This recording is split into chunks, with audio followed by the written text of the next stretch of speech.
Welcome to the second episode of The Lonely Road.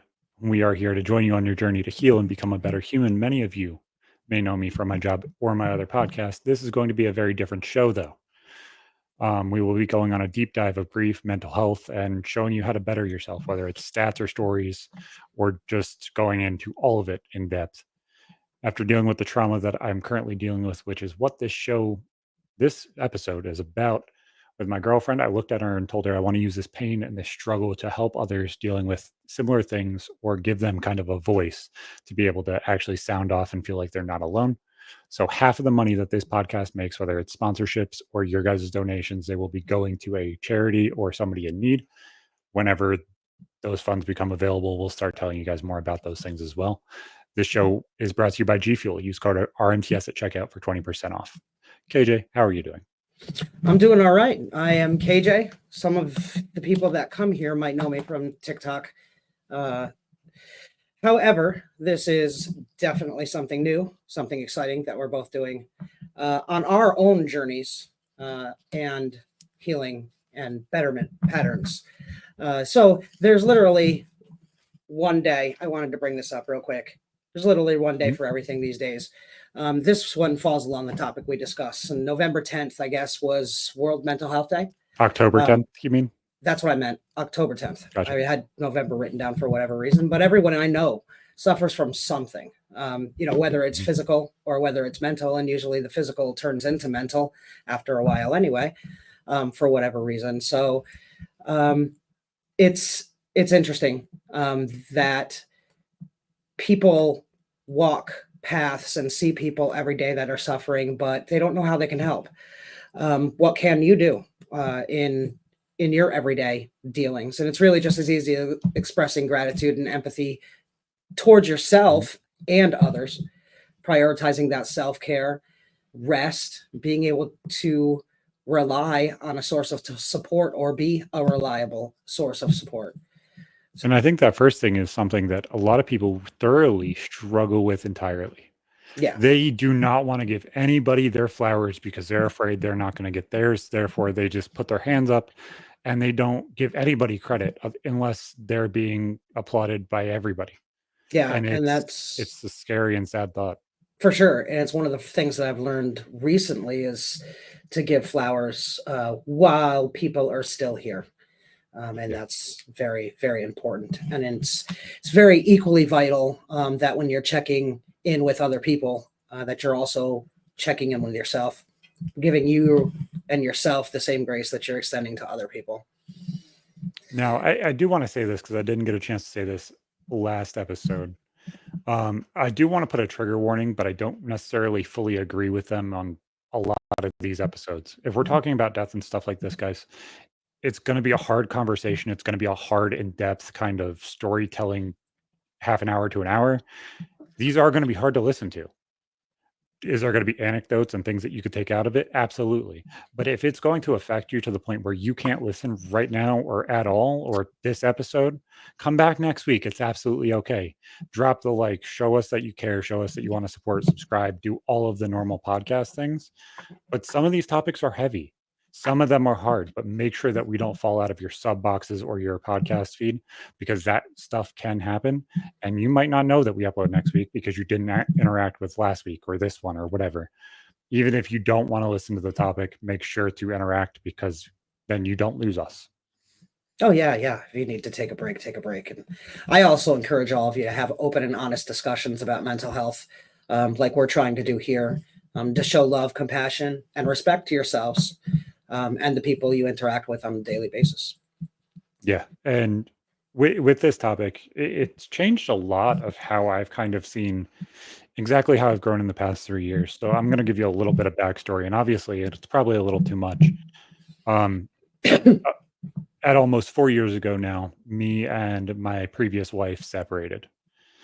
In January, it would be 4 years. And we just recently got a divorce and all of that finalized and everything else. And it's been a really, really hard time. And I've had to rebuild back my entire support system because she dealt with BPD, which is dealing with narcissism and a whole bunch of other shit all at the same time. And I was kind of disconnected from everybody, whether that was a family member, whether that was friends, whether that was even people that I saw as like siblings. Yeah. Everybody was gone. Everybody was. And That'll happen. then I developed my relationship with my girlfriend, who's one of the most sweet and kind people in the world. And she's been by my side through all of it. Like since like month 3, she's been by my side. And since that point, she's been talking about, oh, I want a baby. I've never been able to feel those feelings. I've never been able to do that. And we finally fully got together and we're together, and she ended up pregnant. And we were so excited. Was it scary? Yeah, because she's never been in that place before. Right. She didn't understand what those thought processes were or how those things were going to happen. She was unsure. Right. She didn't know what she was feeling. She didn't know what she was dealing with. She was just scared. Understandably so. So about she was 20 weeks. So we went to her appointment literally a week or 2 before that, and she was given the all clear. Everything was good. They checked the baby's heart rate. They checked everything. Nothing was wrong. They asked how she was doing. Her cramps slowly started slowing down. Her morning sickness started slowing down. She started improving. It was great. And then she woke me up about a month ago, early in the morning. She's like, "Babe, I'm having," her cramps kicked up to a level that just weren't seen before. Mm. And to me, like dealing with my ex-wife's miscarriages and stuff like that, those things happen. My wife dealt with severe cramps and severe problems with her last pregnancy with our baby, and my girlfriend's had cramps this entire time. So we Right. couldn't really take it as something that was big or different or anything like that. I was like, "Hey, do you need anything?" She's like, "Yeah, grab me this and this." And I kind of gave her whatever she needed at that point. She's like, "We're gonna lay back down." I guess she went and took a shower and she started miscarrying, and we lost the baby. So she wakes me back up again, and the miscarriage didn't happen yet. And I was like, "Just get into the bathroom. Get to the bathroom. I'll get you water. I'll get you taken care of. I'll take my meds. That way we're able to do whatever we need to do today." And I'm somewhat clear headed that I am okay, Right. because my ADHD is a fucking bitch some days. And we got my daughter off to school. We got my mom woken up. She was able to come over here, and she ended up having to drive my girlfriend to the hospital. Hmm.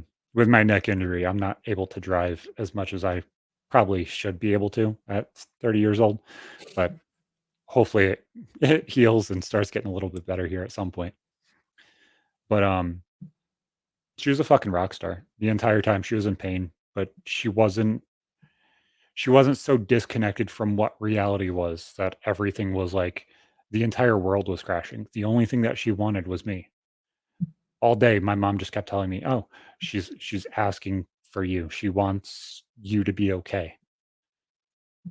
And that's as far as she knows. She doesn't know that I wasn't okay all day.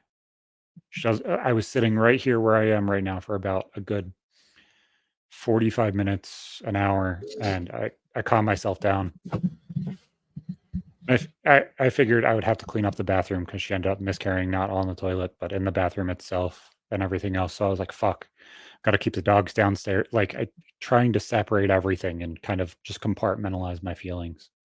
I cleaned up our bedroom, got everything taken care of there. Came downstairs and I started having a panic attack. I was on the phone with my aunt, who's another one like my mom, just always there all the time whenever I need her, regardless of what's going on, she will be there. And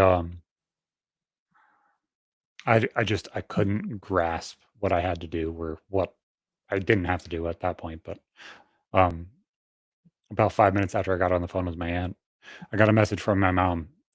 Can you send me pictures of the baby? They want to make sure everything's out, because the baby didn't end up going with her, because her getting to the hospital was number one. Everything got all fucked up. Hmm. So they're like, "Can you send pictures?" Blah. After you said that you took pictures of Brett the other day, I was like, "Fuck." I know that pain because I did it. Yeah. I did it.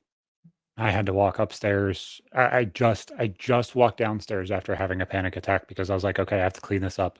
And I put a paper towel over top of the towel that he was laying in and stuff like that.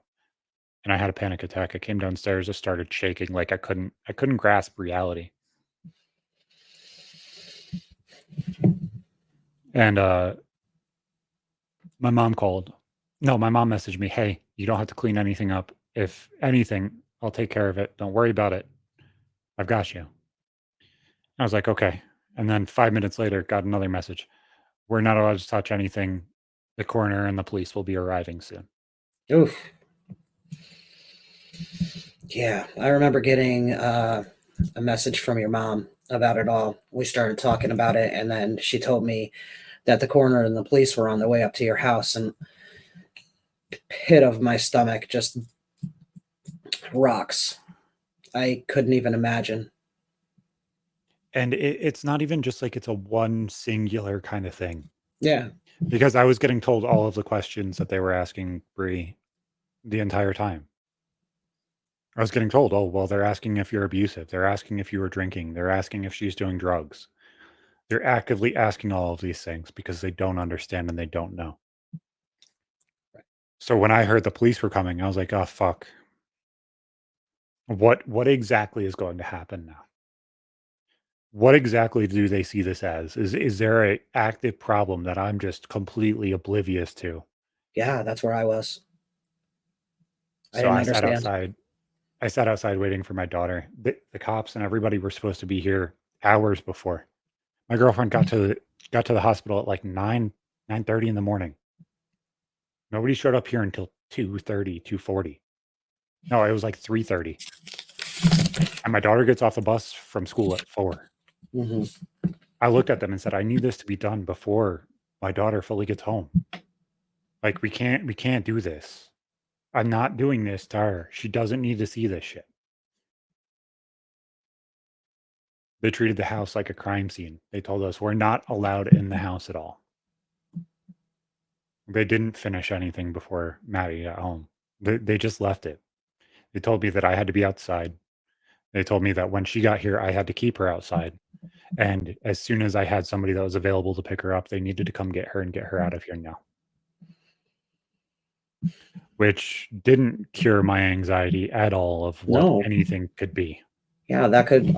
That's alarming because you're like, Yeah. well, am I in trouble? Why can't she be here? Like honestly, if she needs anybody, it's gonna be me. Like if she needs to figure out what the fuck's going on with the comm and all of this, it's gonna be me that shows her that. So my aunt, who I haven't talked to in like 6, 7 years, came and picked her up because they didn't want my sister to pick her up. And she left, and I had to fill out a full deposition of every single minute of the entire morning, where Bree was, where I was, what happened, why we didn't call 911, which isn't a normal thing that I've ever heard for a miscarriage or a fetal death at all. It was go to the hospital, it gets taken care of. The OB tells you exactly what to do when you call them. They told me to go to the hospital. My answer is to get her to the hospital as soon as possible and to get her to a hospital that is actually good. Where we live, there's 2 hospitals that are absolute shit stains on the side of fucking healthcare. I did not want her at either of those. So my job is to make sure that she's at a good one.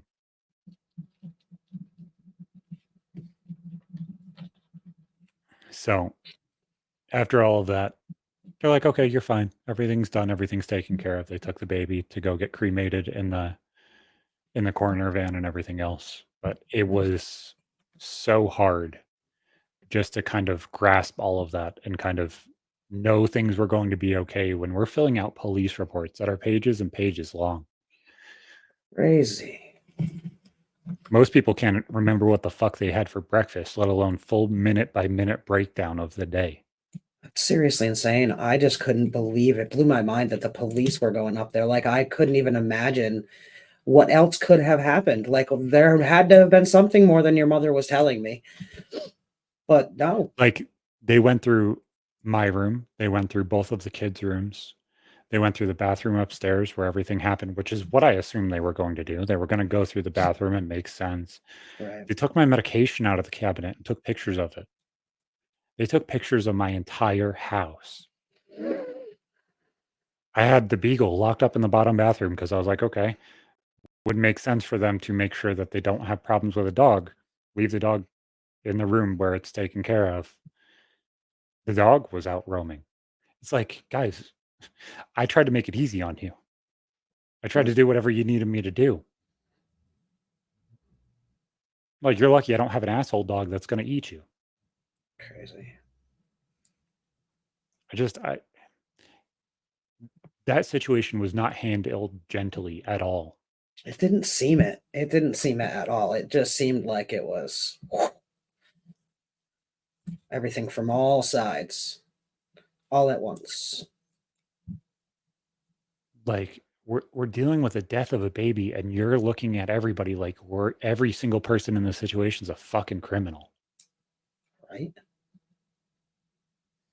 Like, the level of these questions, the level of all of this shit, just fucking sucks. Mm. And so Brie and my mom finally get back, and me and her are sitting outside, and we're just talking.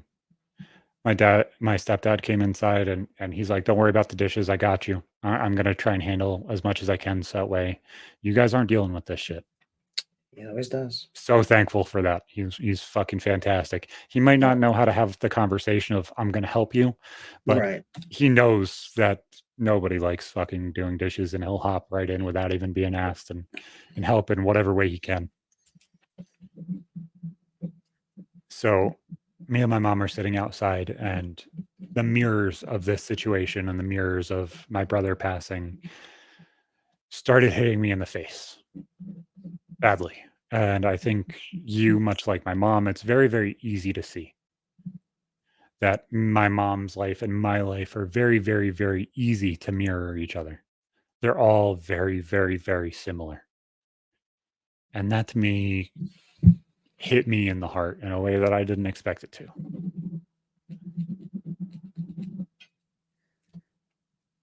It's so hard.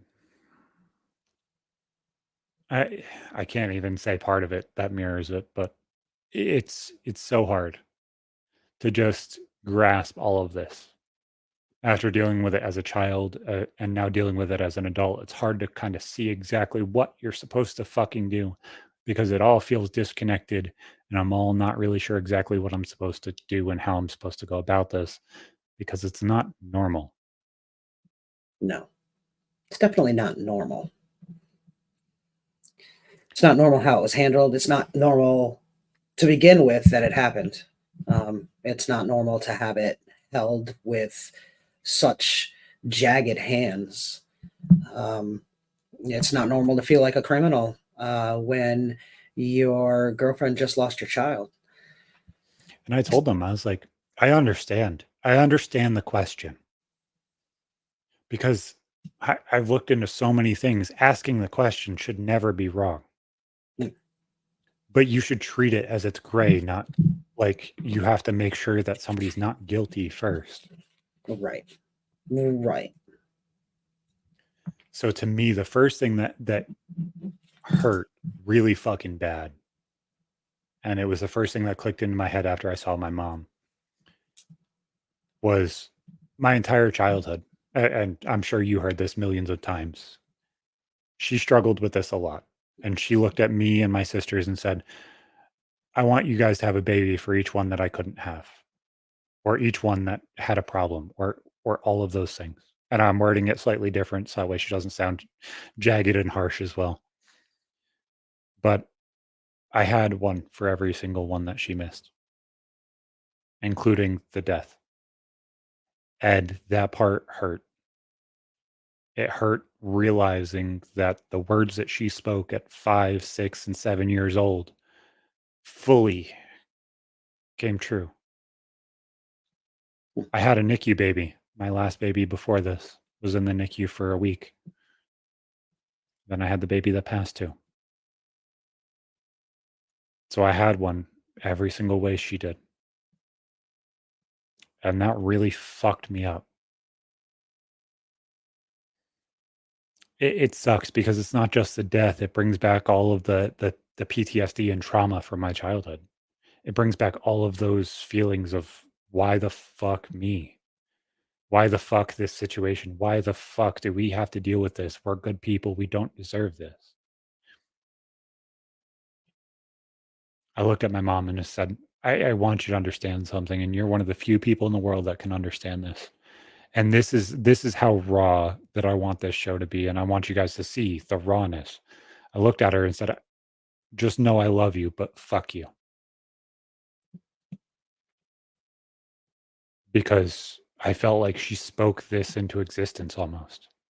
And it's hard. It's genuinely hard to kind of look at all this and not be genuine enough to say, there are so many things that a few people have said about me specifically, and every single one of them have come true. Not because I seeked it out, but because people think that that is some sort of thing to say, and it somehow became a destination or a destiny of what was going to happen. KJ, what did my grandma say all the time about me? What was I going to do? You were Reunite the gonna. family, right? I mean, that was always what I heard. Who was the one that got everybody into a room on Friday night? Yep. Who's the one to be able to talk to anybody who hasn't been talked to in years? Then my mom clicks with that. Our lives mirror each other so fucking much, and it's so hard not to look at this shit and think of it as these are the things she couldn't get past, and I'm now the one who has to handle them again and try and pass them and pass True, them but in the way that they're supposed to be. you have to understand that while doing that, you can't lay out blame either, because none of this I'm was her not trying fault. to. I'm not trying to. And I know it comes off that way, and it might feel that way. But I don't blame anybody for the things that have happened to me. That's entirely my struggles and my happenings. But those mirrors, man, and I'm sure there's going to be some people in the comments, and some people, even KJ, might have those same occurrences in her life. It is really hard not to realize that things mirror other people that are around you. And it is fucking hard. And I True. love my mom. I love my mom to death, regardless of how many problems we've had, regardless of the fucked up things that have happened. I love so many members of my family in ways that I could not explain to them. Even when I didn't talk to them, I still cared. But this, it seems like even in the darkest day, I, the person dealing with all of this shit, turned on the light and pulled us out of it. 2 days later, it was a Wednesday. No, it was Thursday. It was 3 days later. I woke up, I got all of my stuff ready for work and stuff like that. I told my girlfriend I'm not recording my podcast, Real Men Talk Shit, this week. I was like, I need a little bit to be okay. I just need 5 minutes. I need peace for a little bit. She's like, that's great. I was like, but I need to do something with this fire. I need to do something that is actually going to change the way that this is supposed to go. And I looked at her and I said, we could not have gotten through this without struggle, without 10 times more struggle than what we already are, without our family and the people around us making sure every single thing that we need is taken care of. And I cannot say thank you enough for every single person that has touched me, touched Bree, or has been a part of this situation, whether that's KJ, my aunt, my mom, my sister, all of you guys. You guys have helped so fucking much. Support system in a village is worth more. It's not just a cliche. It's definitely a part of life that you need in order to get through. I told her, I was like, I want to build something that impacts people that are dealing with this right now, just like me and you. whether if that's $50 to make sure you have gas to get to the hospital or $200 to make sure a cremation happens, or just making sure that you have an ear or somebody that can fucking be there. I don't want people to feel alone anymore because I spent way too many days feeling alone. Mhm. Nobody deserves to feel that anymore.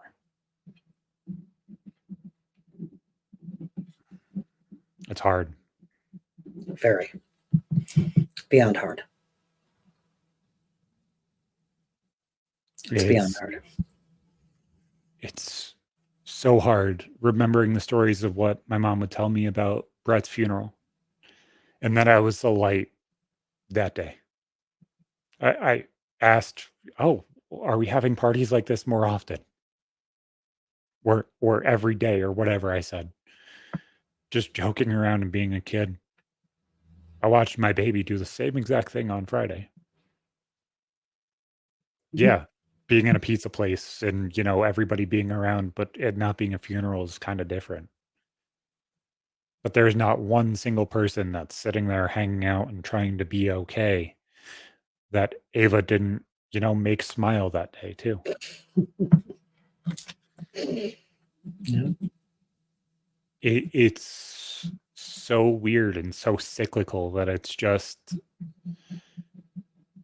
is hard not to see the mirror. It's hard not to just, feel like everything's the same over and over again. There's only so many outcomes and you just have to get it right. Yep. If there's cycles to be broken, you gotta be the one to break them or teach your children how to be the one to break them. Yeah. That hasn't happened a lot in the past. People are breaking generational curses right and left these days, and I applaud everybody who breaks any kind of generational curse, small or monumental. It's not an easy feat. It's a feat. It's crazy to believe, and I found this stat as we were getting ready to start. 10 to 20% of known pregnancies end in miscarriage.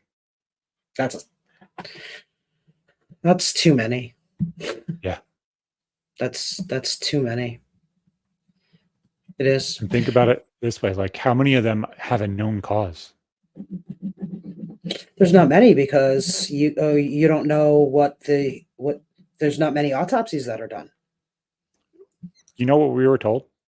And I don't know if my mom was told the same thing for Brett, but they told us if we sent him to get cremated in Albany, they would do an autopsy, but we would not receive him back. No. So we could either go about our route and have him cremated, pay for it, and take care of it, but we will never know what happened, or know what happened and never receive our son back.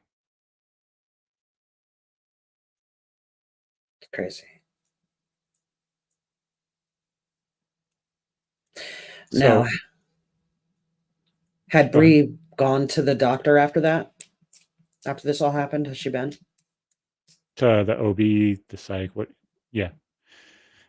Uh, they told us that we have to wait a couple months to try or do anything like that, and they were kind of rough with her, even at Really? that appointment, and that was 3 days out. That was Wednesday of Really? that week. Mm.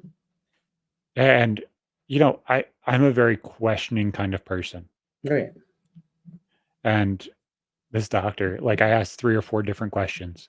They're like, "Well, you need to get on a prenatal." Okay, if we're putting her on a prenatal and she's not able to accept folic acid, that's gonna cause her depression to get worse. No, that's never been founded. Why are you even bringing that up? Yes, it has been founded. I'm asking because I'm actually genuinely asking a question and I'm not some dude who doesn't know what the fuck he's doing. I hate doctors that dismiss people as ignorant and unknowing and dismiss their questions as such. It just healthcare these days is that's a whole different podcast altogether, but that drives me crazy. It drives me I up the told Bree wall. as we were walking out, I was like, I don't know how you accept her as your doctor because anybody who messages me like that would give me a fucking problem. You Yeah. know, I normally don't break any conversation at all, but I am thoroughly confused. I have nobody in my phone saved as dad. Nobody. And I'm receiving a call from dad.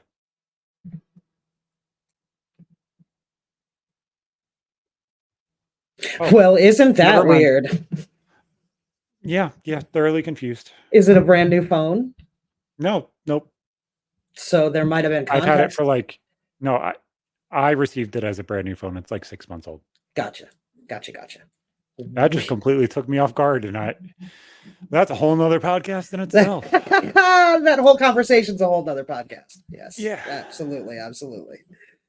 But yeah, no, it's crazy. Now, as far as the doctor and medicine is concerned, um, and how rough they were with her, what were your initial feelings on that? I mean, I know being dismissed and those feelings, it must have been Um, maddening, it but frustrates me because there's so many questions with healthcare now, regardless of if they're legitimate questions or not. Because there's a lot of bullshit questions that a lot of people want to ask that make no fucking sense. But the way our bodies break down amino acids and stuff like that is something that nobody really grasps. We learned amino acids were the things in your DNA, and that's about it. But yet they affect your brain chemistry in so many different ways that people just don't want to grasp. Um, it's hard. I don't like that. When I went to the therapist, I was like, these are the symptoms I'm having. If you want to question me about BPD, I completely understand. These are the problems I've had since childhood. Like, I'm willing to ask the question and do whatever you want to do. But I would rather ask the question and receive no, you're wrong, or no, this is why, than right, just be completely cut off. dismissed. Yeah, My neck surgery is completely because I did the research. My neck surgery, the doctors didn't want to treat me and they didn't believe thoracic outlet syndrome is a thing. I had to force myself while on workers' comp to a different doctor who actually treated it. And because it's a vascular and nervous injury, it had to be a heart surgeon. And they really didn't want to go from orthopedics to heart surgery. But the only reason that I was able to is because I could prove probable cause.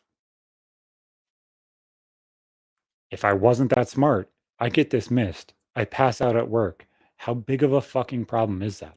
yeah, yeah. The people have to be advocates for themselves more than they should have to these days because they're not listened to. And in I the think the realm of humanities in medicine is gone. yeah, no, it is, and in the realm of mental health, that's gotten pretty bad too. I got a story about my wife and her last counselor that will blow your minds. So yeah, that's a whole nother story. Um, a question I have is the resources. Like I understand that you got some donations and some help because you didn't readily have resources available for everything that you needed to do. But what kind of like how did you find out what you could do, where to do it? Like where can people find these resources in their areas? So most of those things, like the coroner was also the person that ran the funeral home. And I assume that that's just kind of like a small town thing and everything else.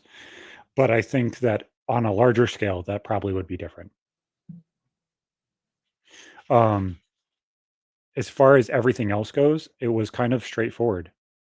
It was all just this happens and that happens and then this happens and eh, so much of it's out of your hands that it's really kind of hard to be like, well, this is what I did there and everything else. Um, So you were just sorry, given actually, your it's okay. You were just basically given your options. Um, as far as everything goes, like after she was getting released from the hospital, it was, do you want a funeral? Do you want to hear cut?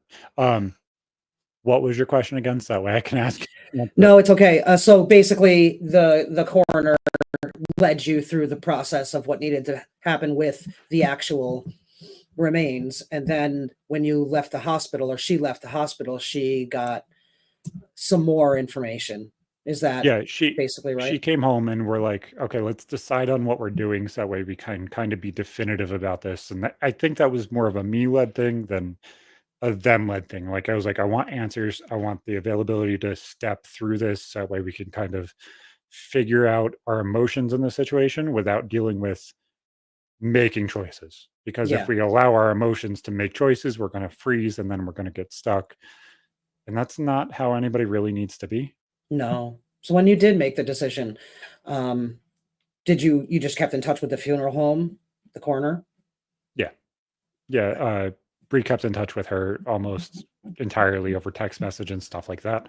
Once again, I assume that that's more of a small town thing where it's like, so you were asking a week ago, almost a week ago now, about how to do resources and we were talking about that stuff, why we were doing the show and kind of stuff like that. I don't remember exactly what your specific question was. What was it? So I can fully readdress it because I don't want to miss something. For sure.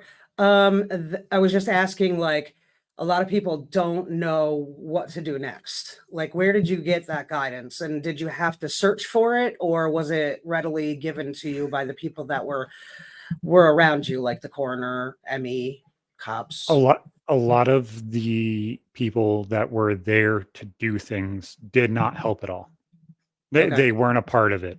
that's And I sad. do want to give my aunt and my mom credit telling me which way to go and like, hey, Mm, you're going to have to make these choices. okay. But all of that kind of was on us. The only thing that we were kind of told at the end of when the police and the coroner left were like, hey, here's my card, call us. But I couldn't do it because me and my girlfriend are married. I wasn't allowed to be any part of anything with the legal paperwork or legal documentation at all because essentially they don't have proof that I'm the dad. So like regardless of how secure or how legally together we are, unless Right, there's a marriage, I have no rights. right, None right. of it's me. So that part was interesting to me was like I'm seen almost as like a third rate citizen. I'm so disconnected from the situation that it's not my situation to have almost. And that's a level all in its own, a layer, a whole Yeah. nother layer. Yeah, I can imagine. So you got most of your information from your family. Yeah. And kind of just going through the next logical step. Like, yeah, my mom told me to call and be in touch with the coroner. She also told me that. So it was okay, babe, you have to call the coroner and be on top of this. And if you need any help and need anything as things go on, I can help as things go on. But the first few phone calls, I can't be a part of. That's not my job at Right. this second. Because even That's if you. she can't do it, she's still got to give permission for you to be able to do it. Exactly. So she's got to get through those first two or three phone calls to kind of have the rapport enough to be like, Zach can handle this. He's okay. And move on from there. Because if not, then I'm kind of just shit out of luck. Yeah. Yeah. It's uh it's interesting how few resources there are for people I think the on this. inconsistencies in location is probably part of the problem too. Yeah. Like even in a small town like ours, like it's very call this person, do this, do this, do this. I'll go to the funeral home. It's all kind of straightforward. Like even when like I got Bree a necklace. Bree's my girlfriend for anybody who doesn't know. And we offered both the grandmothers, hey, if you guys want necklaces with his ashes, let us know and we'll go get them filled for you. Zero problems. Just like so that way you guys have it. Because I don't it is so weird to try and find the ground of like what somebody wants, what somebody doesn't want, what is too much, what is not enough. I Yeah. don't necessarily know. Yeah. It's quite the balancing act. I'll admit that absolutely. And as another layer to all this, you have three other children that Yeah. knew about this pregnancy Mhm. and were very Yeah, we told involved. them about like a month and a half or so before this Yeah. at max. How So um how is that working? Like as far as you're grieving and Bree's grieving, and then the children's layer of grief as well. How is that all meshing together? so all three of them are very, very different, I think. And that's kind of the weird thing. Like I remember my mindset when I was 4 years old of like I was sad, but I didn't really realize what was going on at the same time. Like I see a baby, so it kind of fulfilled the answer. So I don't necessarily know exactly how Ava's feeling, but boy, is she really trying her damn hardest to make sure everybody is laughing always. Everybody's happy. Yeah, that's one thing I noticed And about you can her. kind of see that, like, and she was like that before. She always tries to make me happy. She always tries to do everything she can to just be that spark. And it's so, as weird as this sounds, it's so weird to have somebody who wants to feed off of that same energy you have. Yeah. Like to have somebody who's just as sparky, just as like much of a light as you are. Oh, yeah, yeah, that's really rare. That's really rare to And come across. like with Nick, you can see that he's hurting. Like you can see that he's like, I don't know exactly how to feel. You have him listening and talking with me and Ava when we were talking. And when he said, well, when she asked, well, where's the baby? Is the baby coming? You see him just tear out because like he knows the answer. He Right. knows how this plays out, but at the same time, like you can't explain that to a 4-year-old. Like you can tell it the gentle way, but if you're any more direct or any non-human, then you're kind of hurting your kid. Yep. Yeah, that's, it's very interesting how, your pebble in the water creates the ripples Yeah. for the people around you and everybody in your orbit. And Maddie was here. Maddie watched so much of the stress and the trauma that morning that it's hard to figure out exactly where she's feeling. Yeah. She's hurting. She definitely is. She's told me she's hurting. But at the same time, it's not to the same level I was. So it's very hard to kind of grasp exactly where she's at or what she's struggling with, or is she even struggling at all with this anymore? Is she past it now? Now that as of today, it's been a month. It's hard. It's hard to kind of grasp exactly where everybody is because you want to have that transparency. And I felt like I didn't have that. I felt like everybody kind of just either wanted to hold something up in this big crazy light of nothing is wrong with this, or we don't talk about it at all. I think it was more of the latter. I think that, talking about it was, very, very difficult, Mhm, for your mom, mhm. particularly. And it was when your mom was able to get up and Yeah. life like a human, in the thick of everything, it was tough to talk about it because that put her right back into the cycle, Yeah, and and so I'm seeing similar things with Brie, and she's been an absolute fucking rock star. I've said that privately, I've said it publicly. She's been more amazing than I could ever expect her to be in this situation. yeah, She has done fantastic. And, she actually she was talking to me earlier about it. She's like, "I'm excited for this episode because I know that, I wanna hear your feelings. I wanna hear how you're feeling. I wanna hear what's on your mind because you don't let me in there all the time because you're afraid it's gonna hurt me." And it's like, you care. You care. I see that you care.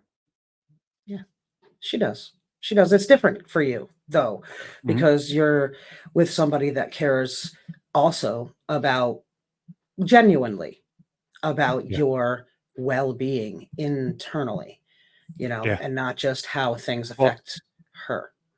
honestly, I don't think very many people, day 2 or 3 out of this situation, could hear, "I want to turn this into a podcast to help people.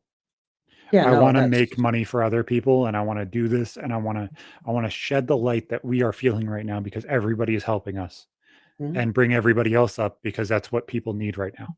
yeah, Very, yeah. very few people are like, "Yes, you're right." And she stood by me every single second of that conversation and told me that I was right. Most people can't.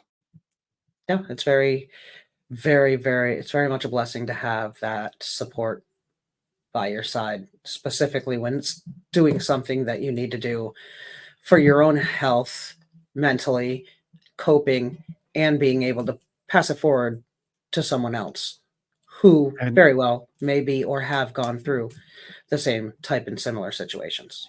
And even comparing it to the past situations where we've had miscarriages with me and my ex-wife and stuff like that, she always told me I was so cold and I didn't care and I was so internal and I couldn't. I think for a lot of men especially, it's hard for them to put their feelings into it because the female wants to hold everything in this light that's either so drastic or so disconnected from reality that if you put your feelings in there, you're either multiplying their feelings or they feel like you're dismissing them. And it's so hard to kind of get across exactly how I'm feeling, even in this situation where I'm finally kind of saying I feel this or I feel that. It's hard to grasp. It really is, because I don't think a lot of people really kind of face that feeling of, "Oh, I can say this or I can do this." It's not a part of the conversation in most people's opinion, I don't think. No, I think it's hard for men in particular to show emotion, through, not just showing the emotion and expressing the emotion themselves, um, but allowing themselves to be vulnerable in front of their partner or in front of their children, and showing that weakness and that vulnerability side of them. That's Well, got to be. this is where the hot take parts of me come in, and this is where it's gonna be interesting. I think a lot of the time that men are vulnerable with their wives. If the wife isn't the right one, it will damage your marriage entirely. And it's a very, very hard, fine line to fucking find. Women will either accept that you're going to be emotional and hurting and help you deal with it, or they don't want anything to do with it and they will bash you over the head with it for the rest of your relationship. And it's damn near impossible to figure it out. Unfortunately, both and other people, like, but both those kind of people and other people also exist. Yeah. I do believe that that's a And reality. it's hard because like we're sitting here talking about grief and depression and everything else.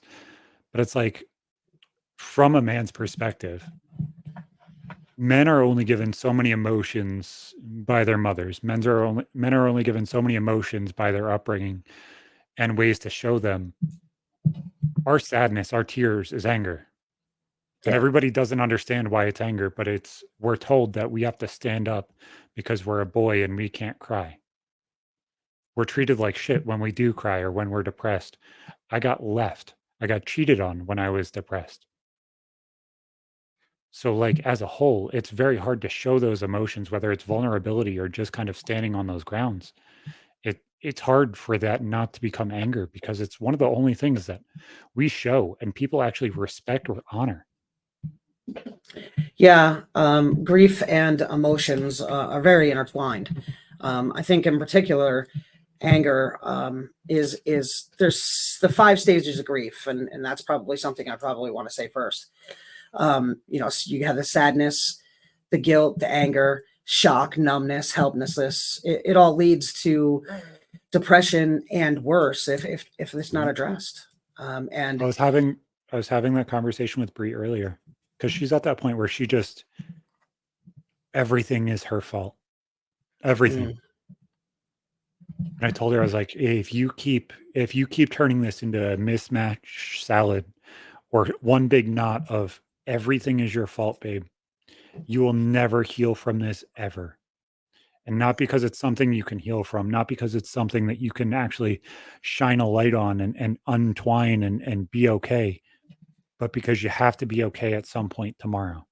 yeah, And if you make everything intertwined with how you feel, the only way that you can unravel all of that is kind of devaluing your feelings. And that sucks. well, you don't have to devalue your feelings as much as feel them, sit with them, figure out what they're Well, about, but I don't think live there. I And think what it's a lot of hard. people do is like they'll say, I feel this, or I feel shitty because of this. Hmm. I am shit. And then that will intertwine with their grief and their repulsiveness towards the situation. And then that will go into their guilt for something that they could have done 3 weeks before. That changes the entire thing. And Right. then that changing that entire thing, then they feel guilty that they didn't do it. So then they feel shitty about themselves. And then they'll be like, oh, well, I had this injury in 2012 where I broke my toe and now I can't walk straight. And that's the reason why I couldn't lift that thing. And me lifting that thing caused everything. And then Yeah. it just becomes a shit on me party of like, I'm going to destroy myself. And that's the only way I can heal. Stop. Stop. Look at it at face level instead of combining these 50 fucking things down the road. The 50 things down the road have nothing to do with this. Well, that's why I mean, don't live there. Like, you're going to feel a lot of things, but you have to understand that, excuse me, there is a grief process that you need to go through. And if you get stuck in any part of that grief process, it's going to get more complicated. That's Mhm. where I'm stuck. I'm stuck in the grief process. You know, you have the 5 stages of grief being denial, anger, bargaining, depression, and acceptance. So within those as well, you have a plethora of other emotions that happen within each 5 of these, you know. So you she is in one of those stages of anger, or I'm sorry, in one of those stages, Yeah. and she's diving deeper into, you know, if you're in a denial, you are going to avoid, maybe you're confused, maybe there's some kind of shock or fear in that denial. When you get past that, you have your anger, which is the frustration, the irritation, and the anxiety of it all. And then you have the bargaining part of it where you're struggling. You're struggling to find a reason. You're struggling to find the meaning, and you're reaching out to others. You telling your And in story. this situation, just like Brett, just like so many things in this specific thought process, whether it's pregnancy, miscarriage, or stillbirth, or even death after birth, and you have a kid who's a couple years old, there is no fucking answers. No, No, and that like, even if you're given a reason of like, oh, well, this happened and then that right. happened. If you look at what the answer is, why this happened, regardless of it's this situation or others, that reason will impact and change your entire life. Stop looking for it because you don't know what the fuck you're going to find when you keep flipping over rocks. No, like I That could be a mental illness, that could be a health problem, that could be zero reason. It could just happen. And the fact that you're looking for an answer to find a boogeyman will always cause you pain right. You have to because then you can move never forward. find an answer. Exactly. You have to move forward through them. And even if you're not finding answers, some sort of resolve, you know, Mhm. some sort of resolve, to help you move She to the to- next she stage. told me this crazy thing, and I might get the stat slightly wrong. I'm not going to Google it because I don't want to type in the microphone. But she told me like 65, 75% of relationships in these situations end, just end. Whether that's one person just not being able to heal, whether that's somebody going out of the relationship, whether they're not working as a team, it just destroys itself because the relationship is different now. It's scary. It's fucking scary to think that so many people kind of lose their entire self worth. They lose their entire system of backing. They lose everything because they just want to destroy, not even necessarily destroy, they just can't put in the effort to do today. No, it's a more exaggerated form of the peaks and valleys that come with a normal marriage, but you have this other huge explosion that happened. And it's more exaggerated. It's a more exaggerated form of that. I think I can't find any on a quick search. I couldn't find any recent stats, but I did find 2012 Center for Disease Control showing that the divorce rate among couples that suffered the loss of a child is about 16%. And that was So then. six, That's a long time yeah. ago. So 50% of marriage, like most people do not deal with miscarriage or death anyway. So 16% of all divorces are because of a miscarriage or a child's death. That's Yeah. 20%. That's what? 12% of all relationships end because of miscarriage or childhood death. Yeah. It completely shatters That's just it. quick math, but Yeah. you know, It completely shatters a relationship. It can completely shatter a relationship if you're not willing to not only individually grieve, but grieve as a couple and give the grace and I to think the other human. although like so much of the situation was shit, I do need to give my mom flowers in that specific situation. She didn't give up. They looked at it, they reassessed everything. I completely understand that there were parts of that situation where it might have been the end, but as a whole, it didn't fucking end. They kept going. Like, they didn't handle the situation properly, but they were okay with each other. And that's so much of this situation is like, you can't hate going upstairs and going to bed. You can't hate looking at the person that's across the fucking table. You can't resent that person. And those feelings are so easy to get to because you feel like they caused it or this reason or that reason. And that's not how you should look at things ever. Right. Right. It's scary. Oof. Yeah. It's heavy. It's very heavy. It's very heavy, heavy topic. So you have some tips here for coping with anger and grieving.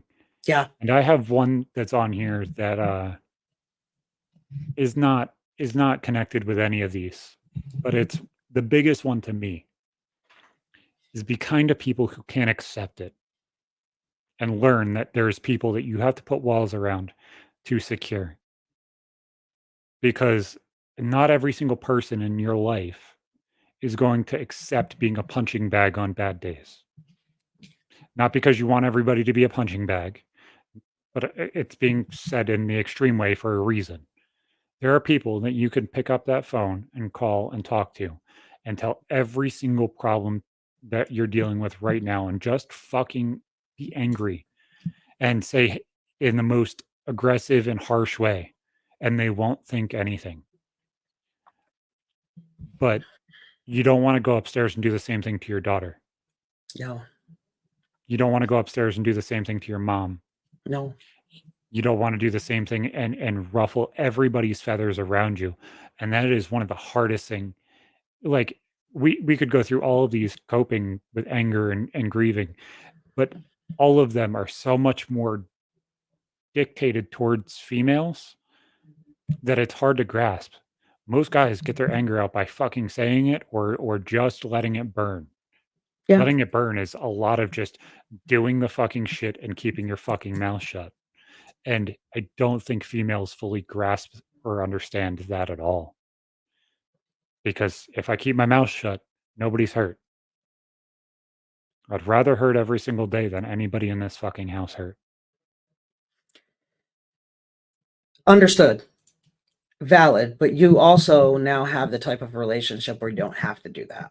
Some Oh, days you absolutely. may. Some days you may. But you don't always have to do that because you now have somebody that you can speak with about how you're feeling and wants to know how you're feeling and is inquiring about how you're feeling about a situation. Where when this happened to you in the past, it's basically this is how I'm feeling, and if I hear any of your feelings, it's just going to compound it, Yeah. right? And it's really hard to see where that changed.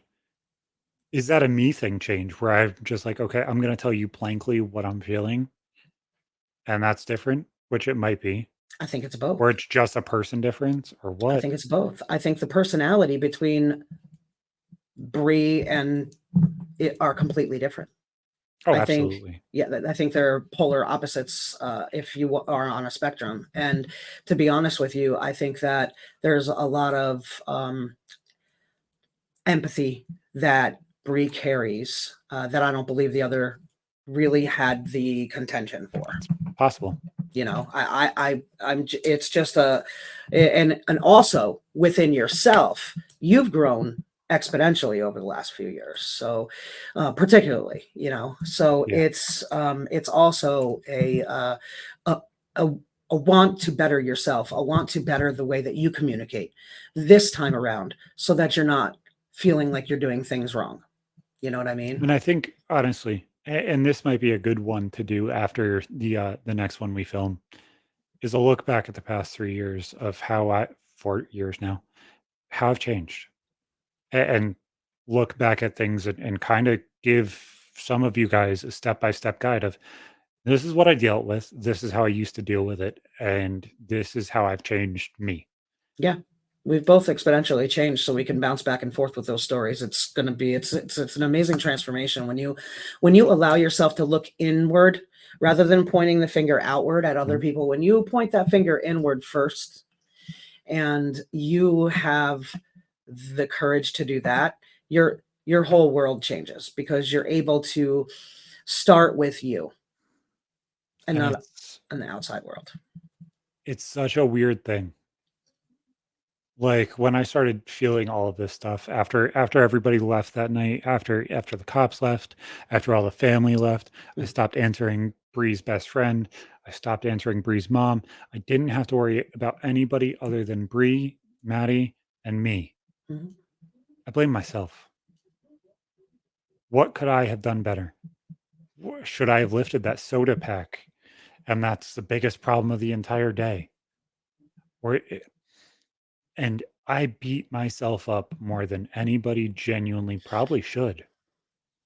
But I'd rather look inside and tell myself I'm wrong. I'd rather tell myself, "Hey, do this better, change this, affect this because it's the start of how to fix the fucking problem." Yep. And you can't start fixing anything without pointing inwards first.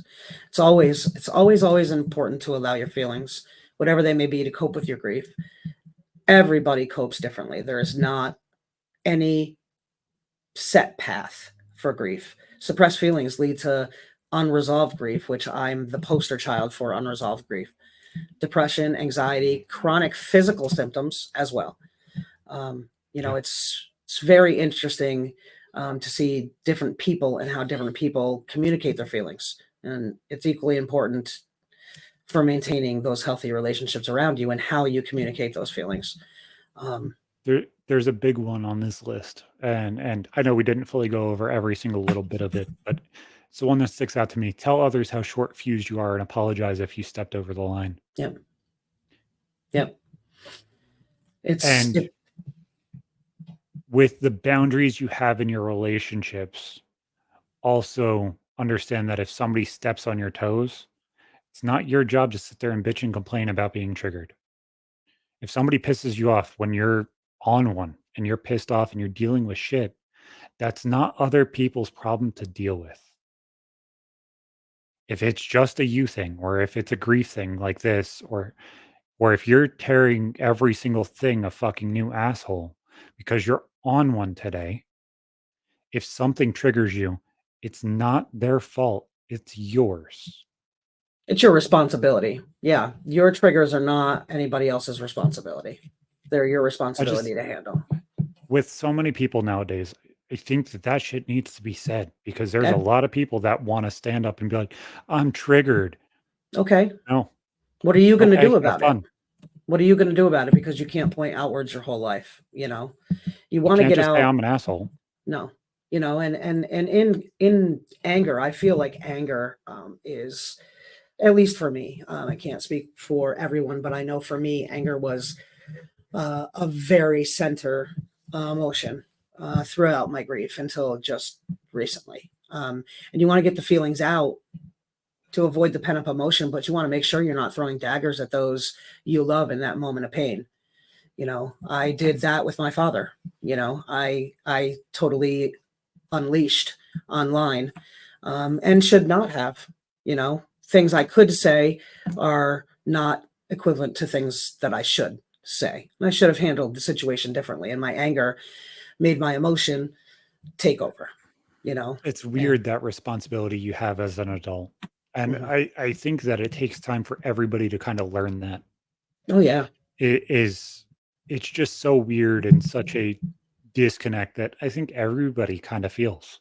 Hmm. You'll feel like you can say something and then be like, "Oh, shit, I wish I didn't say that." Yeah, yeah. But you have to stand on it because you said it. You have to stand on it, but like you said, don't be too proud to circle back and apologize if you misstepped. You know what Mhm. I mean? And Con- I think that's one of my biggest growth sections was I'm not angry anymore. And I know you had it in the list of like, well, let's circle it back to your mom and kind of show the anger and everything else. I wasn't angry saying that.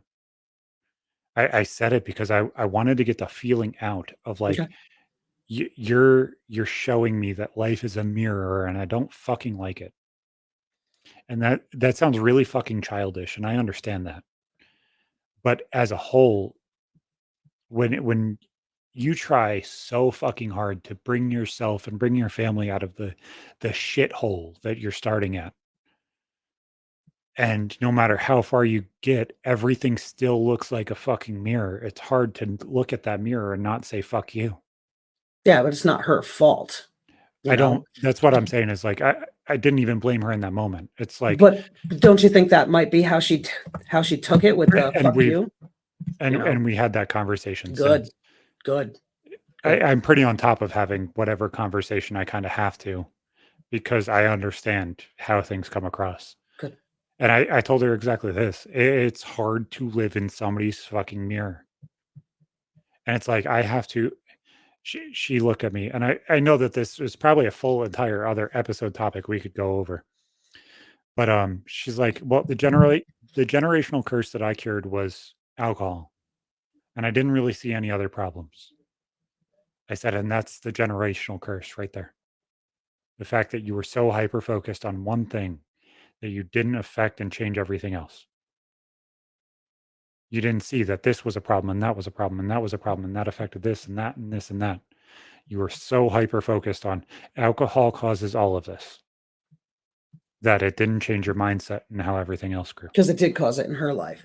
So she didn't want that to move forward, but in other ways, it crept up on the side of her while she And was it became avoiding this situation. Right. and it became the comfort and calmness that she wanted to grow and be okay in. So it becomes a very, very tricky slope. Yeah. Yeah, it is. So guys, check out G Fuel. Use code RMTS at checkout for 20% off. Tell them we love them. Check out everything. Make sure to subscribe, like the videos if you like them. And KJ, thank you. It's been a blast. We'll see you next time. Take care.